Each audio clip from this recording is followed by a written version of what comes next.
العزت فرماتے ہیں کہ میں اللہ ہوں، میں راضی ہو جاؤں تو برکت دیتا ہوں اور میری برکت کی کوئی انتہا نہیں، اور جب میں خفا ہوتا ہوں تو لعنت بھیجتا ہوں اور میری لعنت اس کی 7ویں اولاد تک پہنچتی ہے۔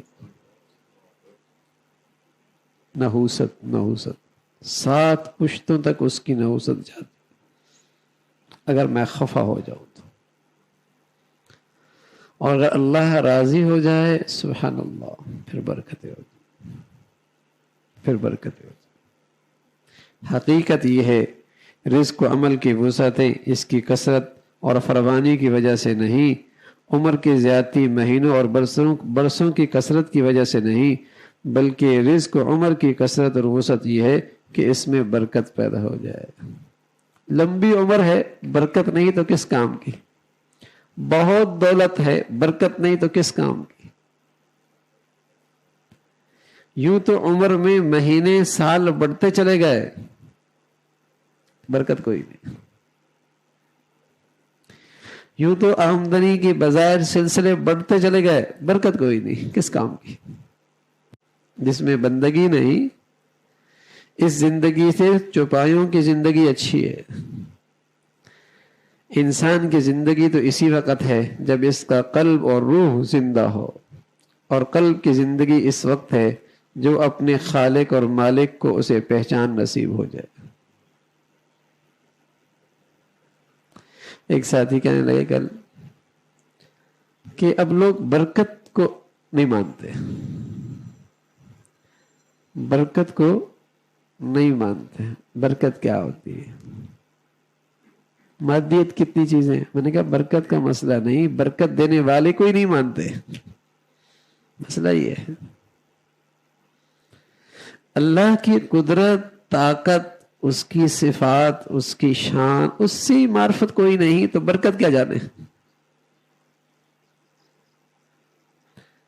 جو مخزن ہے خزانوں کا، جو خزانوں کا مالک ہے، جو بادشاہوں کا بادشاہ ہے، جس کے کہنے سے سب کچھ ہو جاتا ہے، جس کے ارادے سے چیزیں وجود میں آ جاتی ہیں، اسی کی پہچان کوئی نہیں تو برکت کیا جانے۔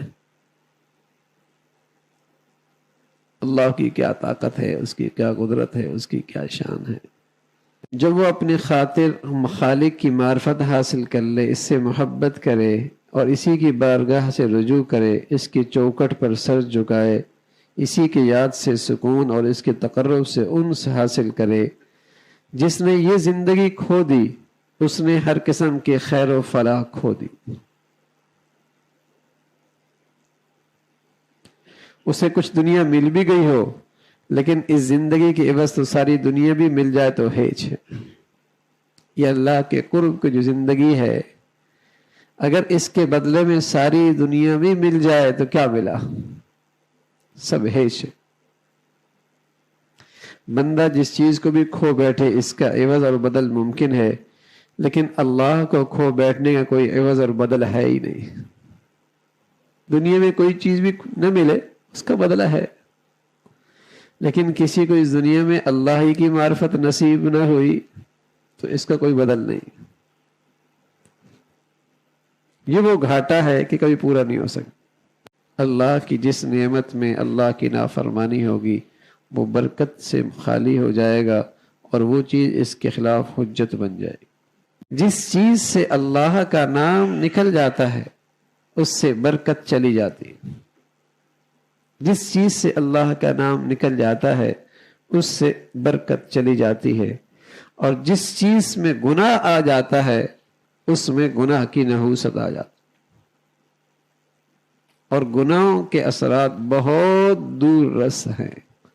بس اوقات جوانی چڑھتے کے گناہ بڑھاپے میں ستاتے ہیں، اور بس اوقات جوانی کے اور بڑھاپے کے گناہ اولاد کی شکل میں ستاتے ہیں، اور بس اوقات حرام بڑھاپے میں انگارے بن کے تپش دیتا ہے۔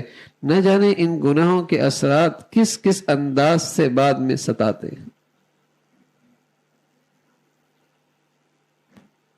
یہ ہو نہیں سکتا۔ تو برکت بڑی مبارک چیز ہے، کثرت کوئی چیز نہیں ہے۔ عمر میں برکت ہو، صحت میں برکت ہو، مال میں برکت ہو، زندگی میں برکت ہو، اولاد میں برکت ہو۔ اور یہ برکت آتی بھائی گناہوں سے پرہیز کرنے میں، گناہوں سے پرہیز کرنے۔ ورنہ سب چیزیں ہوتی ہیں، برکت نہیں ہے تو وہ نہ ہوتی تو اچھا تھا، اس لیے کہ وبال زیادہ ہوگا، وبال زیادہ ہوگا، اس میں مصیبتیں زیادہ ہوں گی۔ اس لیے فرمایا گناہ کی نحوست سے، گناہ کی نحوست سے آدمی کی زندگی سے، صحت سے، عبادت سے، نیکی سے، اطاعت سے برکت چھن جاتی۔ کتنی مرتبہ ایسا ہوتا ہے آدمی نے فیصلہ کیا، نیکی کرنا شروع کر دی، کچھ اعمال شروع کر دیے، پھر کھڑا ہو گیا، پھر چلا، پھر کھڑا ہو گیا، معمولات شروع کیے پھر ہوتی نہیں ہیں، تہجد شروع کیے پھر چھوٹ جاتے ہیں، تلاوت شروع کی پھر چھوٹ جاتے ہیں، تکبیر اولیٰ کا اہتمام کیا پھر چھوڑ دیا۔ کیوں ہوا یہ؟ گناہ کی نحوست سے وہ رکاوٹ بن گئی۔ اللہ رب العزت میں ہم سب کو نیکی والی، تقوی والی زندگی نصیب فرما دے۔ اپنی زندگی کو مبارک بنانا ہے، اپنے اعمال کو مبارک بنانا ہے، اپنی عمر کو مبارک بنانا ہے، اپنی اولاد کو مبارک بنانا ہے، تو اللہ نے اس کا ایک ہی نسخہ دیا ہے، لَفَتَحْنَا عَلَيْهِمْ بَرَكَاتٍ مِّنَ السَّمَاءِ وَالْأَرْضِ۔ زمین و آسمان کی برکتیں ملیں گی کب؟